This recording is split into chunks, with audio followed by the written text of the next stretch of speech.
for me, there was no doubt that I could work with her, especially when you hand an actor the opportunity to play not one character, but sometimes four characters. It's like that to me, that's catnip, you know? Joe, I really appreciate you taking time to chat about Suitable Flesh. Man, what a bonkers movie. I love it so much. And I read a little bit about kind of what you had to say about the movie, how it came to be. But I mean, golly, Dennis Paoli writing the script with a story from Stuart Gordon. I mean, what an insanely was this just the most magical opportunity that you could have ever had, getting to kind of like continue in that Reanimator From Beyond, vein? Like, golly. Look, Stephen, I will not lie. Getting that email from Barbara, who I'd become friendly with, but not like on the level that I am now, where I lovingly call her boss and sometimes my mom. She doesn't like that, but that's true. But when you get that email and when they lay out the parameters of it, and I had known about Stuart doing this movie for years. This was going to be one of his last films, and knowing that Dennis was involved and Brian was, they were like the Blues Brothers. They were getting the band back together.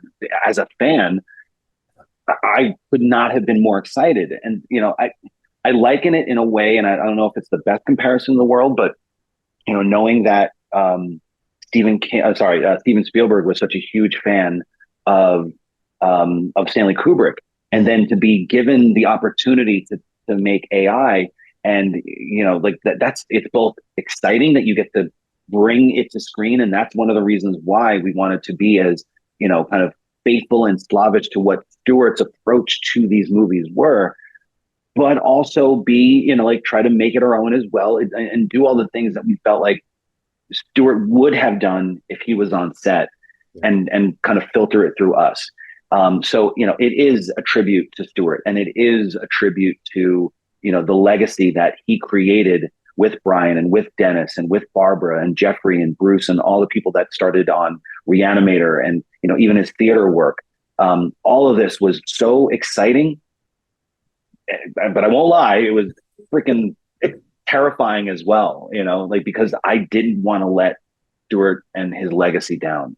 And whether or not people like that or not, it's kind of subjective. It's up to them. But I at least know that every decision that I made there were two sides on my shoulder. There was me going like, oh, what do you think about doing this really cool De Palma shot? And then there was, Stuart on the other side going like, hold the camera, hold it, and just let it sit.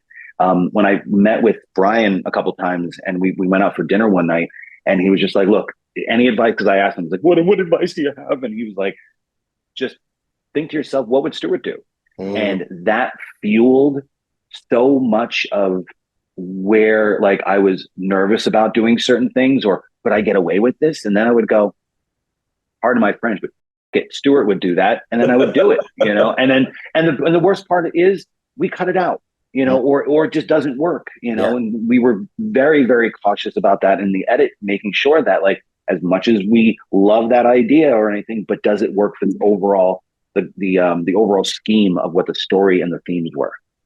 Well, I would say from the perspective of a viewer and a fan watching the film, it definitely feels like it continues that I know that the term spiritual sequel gets tossed around a lot, and I don't know if it's really applicable, but it is the most sort of appropriate term I can come to right now for watching Suitable Flesh and feeling like, wow, I really see a lot of From Beyond and Reanimate. I really see a lot of Stuart Gordon and De Palma too, man. This is an all the split screens, thriller fiction, diopters and stuff. Yeah, it's so fascinating. And one of the things that I wanted to ask you about was I was watching an interview with Dennis and Stuart from, I guess, several years ago. It would have been several years ago. And they spoke about, the concept of speculative realism, and how H.P. Lovecraft, who wrote the story that this film is based on, was an inspiration for speculative realism, and talking about, Reanimator being applicable now, and talking about, all the kind of science of stuff. And I felt like watching this movie that it's a similar concept with psychology and hypnosis, because you're dealing with concepts that are supernatural, but also that could be very easily interchanged with the hypnosis, psychology, and that kind of thing. I was curious maybe about your thoughts on that, if that was something that was discussed or if you had any input there.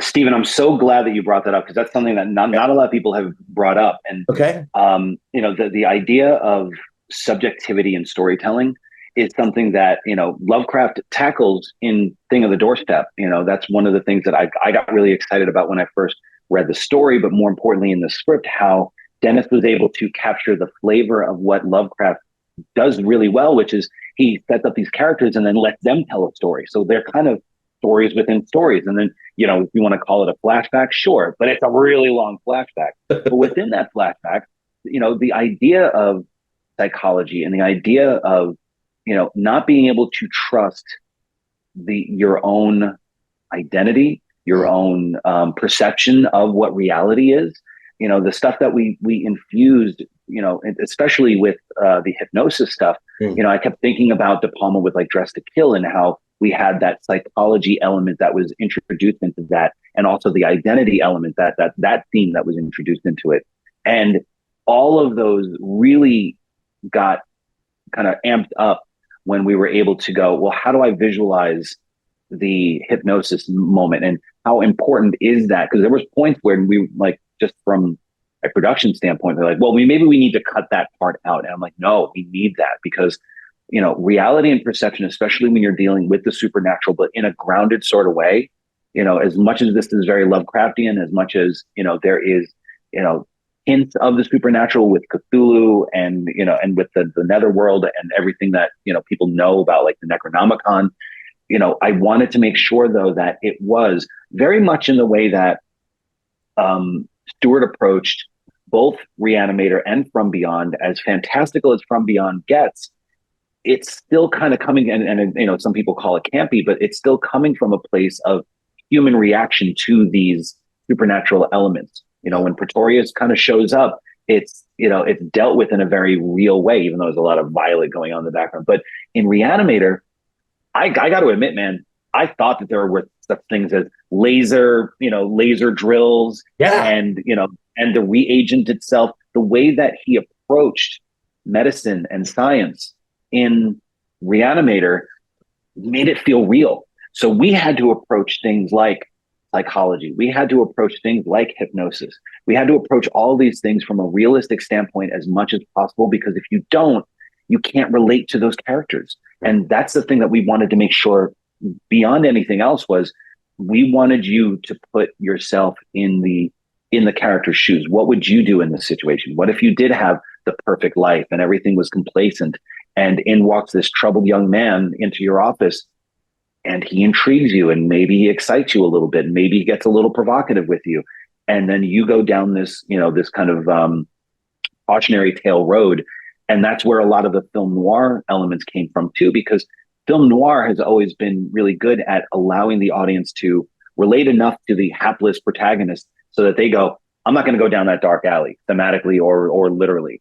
We needed to treat the science and the psychology and the elements within with as much reverence and reality as possible, so that the audience can kind of step into her shoes and say, what would I do?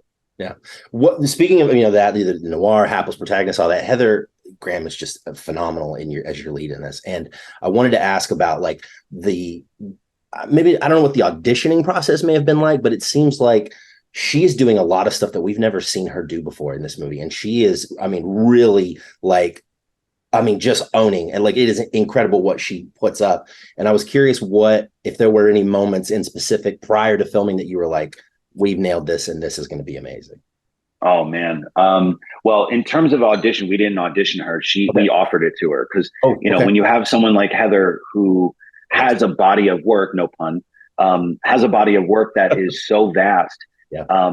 What was exciting about it was that I knew that she was fearless in many cases, with many of the roles that she's done.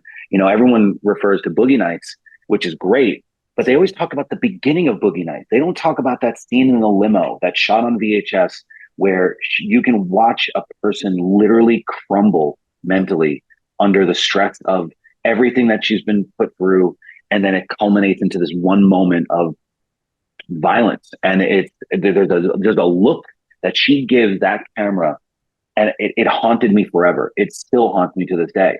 But then there's moments in, say, Gus Van Sant's Drugstore Cowboy that she's fantastic in. It was, for me, there was no doubt that I could work with her, especially when you hand an actor the opportunity to play not one character, but sometimes 4 characters.